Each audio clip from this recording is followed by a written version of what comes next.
देखिए, बंगाल की स्थिति बांग्लादेश जैसी हो गई है। इस देश के इतिहास में ऐसा कभी नहीं हुआ कि भारत के राष्ट्रपति ने भी ये कहा है कि मैं भयभीत हूँ बंगाल की स्थिति को देख, मैं चिंतित हूँ। मैं तो मांग करता हूँ भारत के राष्ट्रपति महोदया से कि बंगाल की सरकार को अंतिम चेतावनी और वार्निंग देते हुए कोई कड़ा फैसला लें। एक चीफ मिनिस्टर पूरे देश के अन्य राज्यों में दंगा कराना, अराजकता, वायलेंस कराने की धमकी दे रहा है। तो क्या ममता बनर्जी आसाम में आग लगाना चाहती हैं, यूपी में आग लगाना चाहती हैं, महाराष्ट्र में आग लगाना चाहती हैं? क्या ममता दीदी चाइना से गाइड हो रही हैं? क्या ममता दीदी पाकिस्तान से गाइड हो रही हैं? और विपक्ष चुप है, राहुल गांधी चुप है।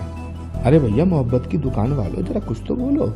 बड़ी खबर सामने आई है। आचार्य प्रमोद कृष्णम ने एक बार फिर से कांग्रेस पार्टी पर ममता बनर्जी के रवैये को लेकर हमला बोला है। और बता दें आपको, ममता बनर्जी अभी अपने इस रवैये से घिरी हैं कि आरजीकर मेडिकल कॉलेज में जो हुआ उसके बाद उन्होंने अपने ऊपर लग रहे आरोपों से दरकिनार करके पूरे राज्य को जलाने की धमकी दी है और नरेंद्र मोदी को भी यहां धमकी सीधे तौर पर दे दी है। अब देखिए, ममता बनर्जी ने साफ तौर पर कहा है कि अगर बंगाल जला, बांग्लादेश से आग से मत खेलो, अगर बंगाल जलेगा तो सभी राज्य जलेंगे। उड़ीसा, मध्य प्रदेश, बिहार, दिल्ली की कुर्सी भी हम हिला देंगे। अब इसी पर आचार्य प्रमोद कृष्णम ने बड़ा बयान दिया है। शर्म करो ममता बनर्जी। क्या ममता बनर्जी पाकिस्तान, चाइना से गाइड हो रही हैं? ये बड़ा सवाल पूर्व कांग्रेसी नेता आचार्य प्रमोद कृष्णम ने उठाया है। अब मैं आपको बता दूं कि यहां पर आचार्य प्रमोद कृष्णम ने विपक्ष को सनातन विरोधी बताया, कर्नाटक के सीएम पर भी हमला बोला। इसके साथ यहाँ पूरे पक्षी पार्टियों को, अखिलेश यादव, उद्धव ठाकरे, सब पर चुप्पी साधने के लिए कहा है कि आपने निंदनीय काम किया है, ममता बनर्जी के ऊपर आप कुछ भी नहीं बोल रहे हैं। इवन आपको बता दें, ममता बनर्जी के बयान से खुद प्रमोद कृष्णम आहत है और बार बार कह रहे हैं कि ये अलग राज्यों को जलाने की धमकी दे रही हैं। इन्होंने ऐसे बयान दिए कैसे? इनके ऊपर सख्त कार्रवाई हो और राष्ट्रपति कार्रवाई करे। यानी कि साफ तौर पर राष्ट्रपति शासन लगाने की बात जोरों शोरों से चल रही है। दर्शकों, हालांकि राष्ट्रपति शासन तब लगता है जब दोनों सदनों से 2 महीने के भीतर सरकार इसको पास करा दे। और इसी के तहत यहाँ पर बड़ी कार्रवाई ये हो रही है कि यहाँ पश्चिम बंगाल के हॉस्पिटल में जो हुआ, आरजीकर मेडिकल कॉलेज में जो हुआ, ये जघन्य अपराध जो हुआ, उस पर ममता बनर्जी घिरी हैं। आइए आपको सबसे पहले ले चलते हैं आचार्य प्रमोद कृष्णम ने किस तरीके से पूरे विपक्षी पार्टियों पर निशाना साधा है और ये कह दिया है ये सब सनातन के विरोधी हैं और ये सब ममता बनर्जी की वजह से यहां पर चुप हैं क्योंकि इनको पता है कि इनकी राजनीतिक रोटियां कैसे सिकेंगी। आइए सबसे पहले बयान सुनिए। देखिए, बंगाल की स्थिति बांग्लादेश जैसी हो रही है। इस देश के इतिहास में ऐसा कभी नहीं हुआ कि भारत के राष्ट्रपति ने भी ये कहा है कि मैं भयभीत हूं बंगाल की स्थिति को देख के, मैं चिंतित हूं। मैं तो मांग करता हूं भारत के राष्ट्रपति महोदया से कि बंगाल की सरकार को अंतिम चेतावनी और वार्निंग देते हुए कोई कड़ा फैसला लें। एक चीफ मिनिस्टर दूसरे राज्यों में दंगा फैलाने की, अराजकता फैलाने की धमकी दे सकता है? ममता दीदी सरेआम दंगा फैलाने की धमकी दे रही हैं। क्या ममता दीदी चाइना से गाइड हो रही हैं? क्या ममता दीदी पाकिस्तान से गाइड हो रही हैं? क्या ममता दीदी बांग्लादेश से गाइड हो रही हैं? और वो मुख्यमंत्री हैं। तो देश के गृह मंत्री जी को इस पे संज्ञान लेना चाहिए, इसका संज्ञान लेना चाहिए, इस पे फैसला करना चाहिए। और पूरा विपक्ष मौन है। एक चीफ मिनिस्टर पूरे देश के अन्य राज्यों में दंगा कराना, अराजकता, वायलेंस कराने की धमकी दे रहा है। तो क्या ममता बनर्जी आसाम में आग लगाना चाहती हैं, यूपी में आग लगाना चाहती हैं, महाराष्ट्र में आग लगाना चाहती हैं? और विपक्ष चुप है, राहुल गांधी चुप है। अरे भैया, मोहब्बत की दुकान वालों, जरा कुछ तो बोलो। राहुल गांधी हो, अखिलेश यादव हो, ममता बनर्जी हो, ये इस देश को तालिबान बनाना चाहते हैं।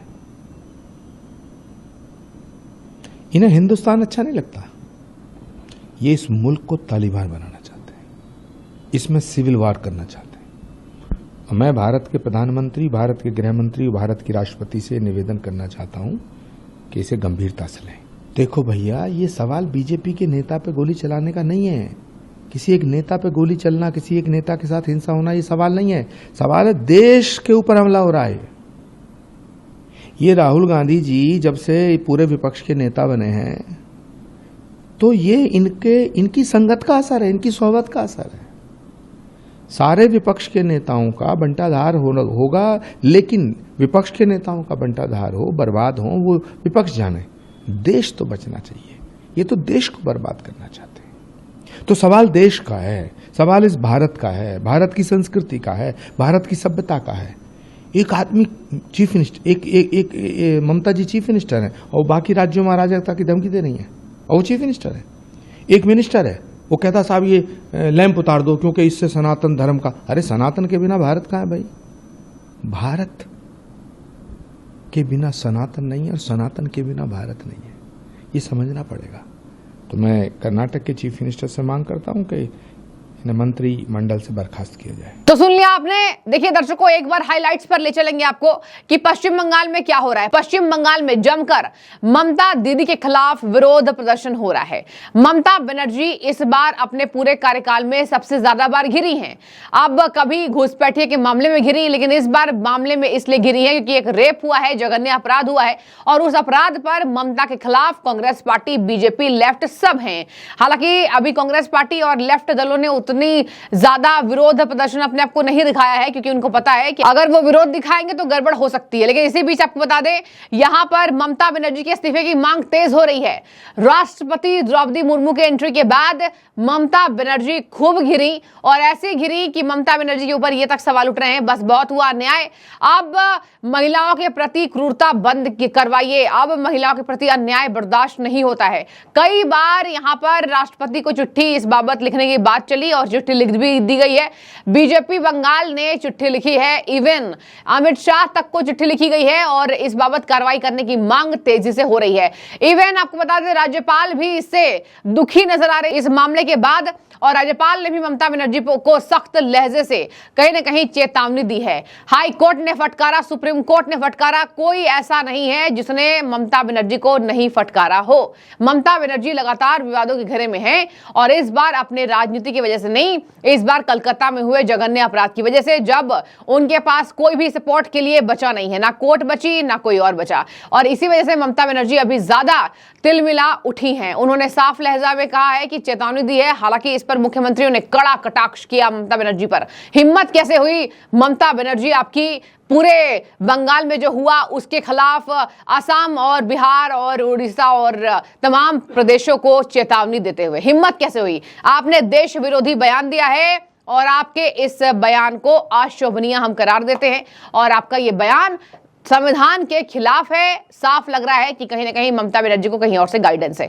हालांकि मैं आपको बता दूं, आचार्य प्रमोद कृष्णम ने सेम बातें कही है कि कहीं और से गाइड ममता बनर्जी हो रही है। क्या पाकिस्तान से हो रही हैं या चाइना से हो गई हैं, ये आप अपने आप पर बता दें।